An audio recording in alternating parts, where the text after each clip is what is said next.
Howdy y'all, welcome to Nerd Studio. Hey, we're out at the range today. Whew, it's a hot one. With something a little different. We haven't done a rifle video in a while.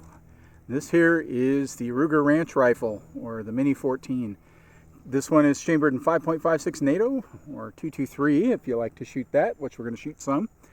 This is the newer, or the revised version. Some of the older models of this gun had some complaints about accuracy and reliability.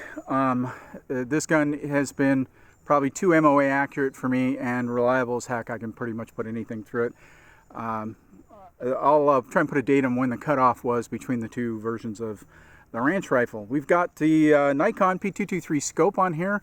That guy is what, 3:9 and quarter MOA at 100 yards. It's a nice scope, perfect for this rifle. Let's shoot a few rounds and we'll talk some more. Hey, I wanted to give a quick shout out to Jeremy Notzelman. Jeremy was a fellow nerd I worked with that kind of inspired me when he talked about how he had land out in eastern Washington and was trying to figure out how it was he could go move out of the city, move to that land and set up shop, and he's done that. He's out there these days, and just chatted with him on Facebook. Nicely done, Jeremy. I got to say, you were a catalyst to me moving to North Carolina. There were several, but you were definitely one of them. Thanks, pal. All right, we're going to shoot some Wolf Military Classic 223 and some Wolf Gold. I put all kinds of ammo through this thing. It shoots it all.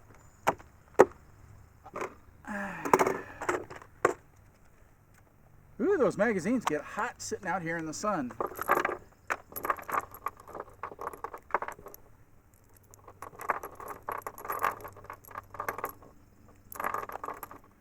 I'll start out by plinking some steel. Ooh. Ooh.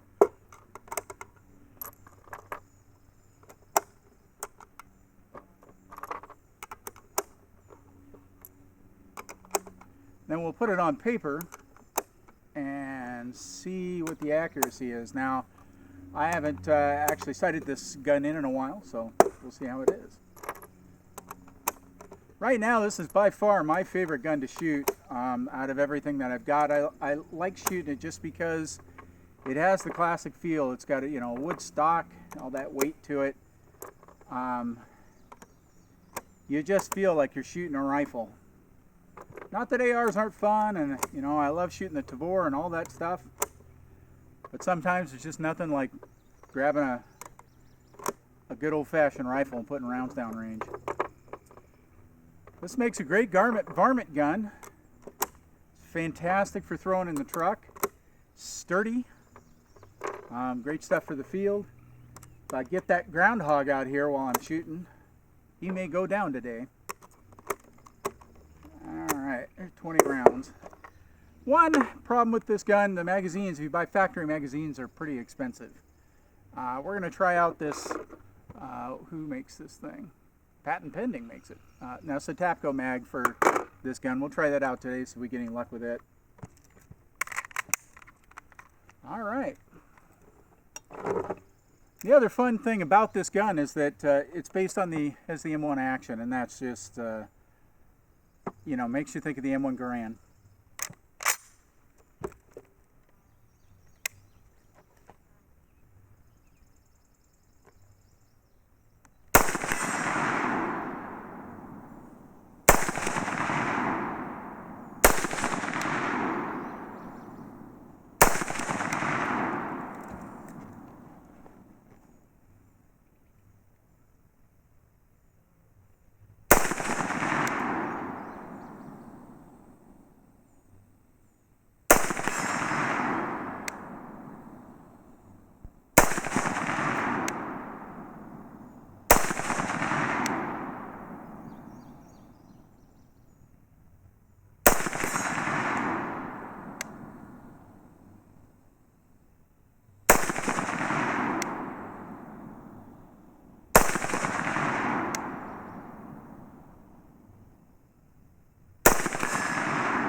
Man, that's fun. I got a couple of bowling pins down there I was trying to plink at.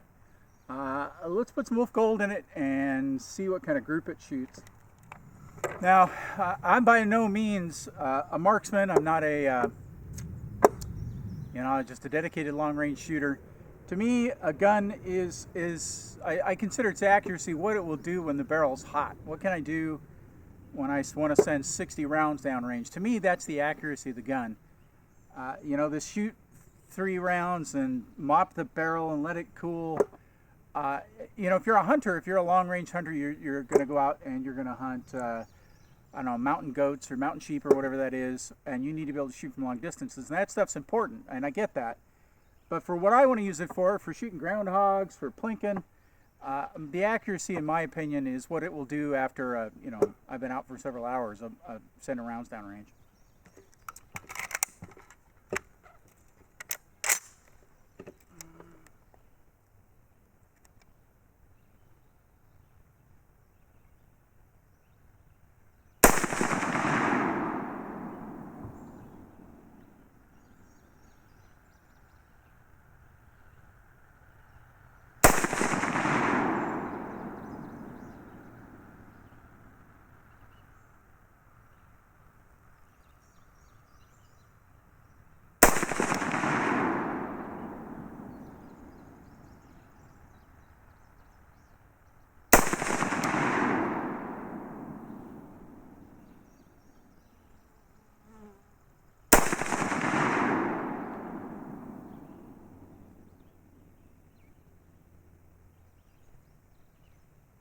So we're a couple inches low.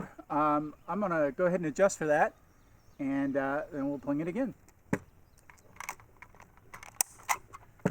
These magazines are really expensive, but boy, they are really high quality. They work really well.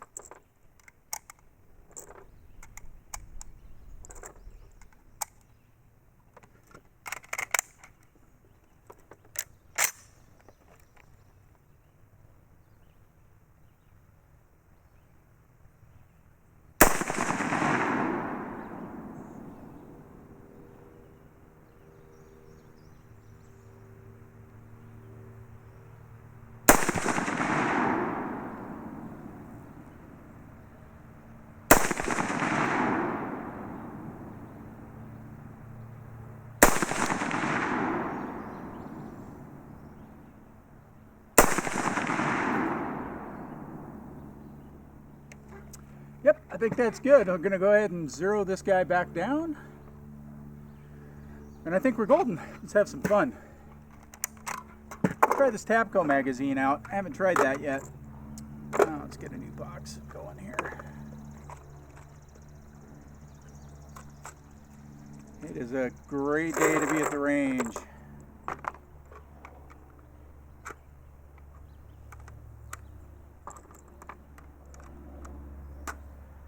Feed's okay. That is.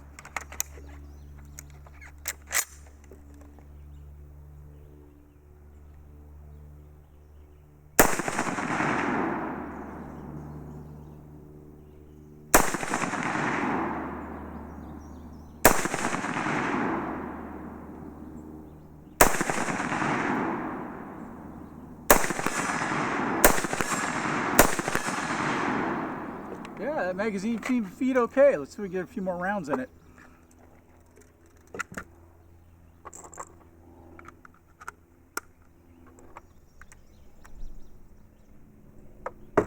Yeah, I think that's 20 rounds.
So again, I love shooting this rifle, I really do. The things I really like about this gun is it is fairly customizable. You can get whole stock units. Pulling this guy apart and putting a different stock on it is real easy to do. You can get you know, tactical stocks for it and just all kinds of stuff. And that's pretty awesome. Parts are really available for this gun. This design's been around for a very long time. The things I don't like about the gun, the bolt is really hard to remove. You gotta, there's a lot of monkeying around you gotta do there to get it out, but it just takes some practice, and once you get it down, it's not too bad.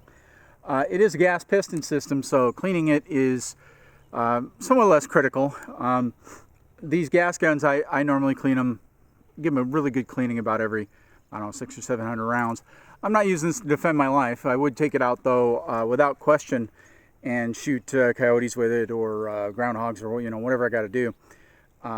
It's been 100% reliable for me. I really do like it has a really nice good butt pad on the back, although you're shooting the 5.56, so you know, not a lot of recoil anyway. All right, well, let's take a look at the target, see how I did, and then give you some final thoughts. After looking at the target, we're shooting right a couple inches from kind of the average group. I'm going to go ahead and adjust it, shoot a few more rounds, see how it looks.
So if you're not familiar with the design of this firearms, a couple of things you would see different from, say, an AR-15. The magazine release is actually AK style, so you pull it forward to pull the mag out, and you've got to rock that thing into place. It's I find it a little easier to use than the couple of AKs that I've handled.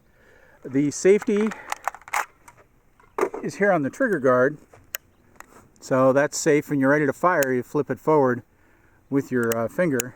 Now, when I first got this rifle, that safety was pretty stiff, and so it was a little hard to actually flip it out with your finger, but it's loosened up over time. Disassemble of the rifle is fairly easy. The only difficult part is, again, taking out the bolt. It's hard to explain why I like shooting this rifle so much. I think it's about just the feel of the wood stock in my hand.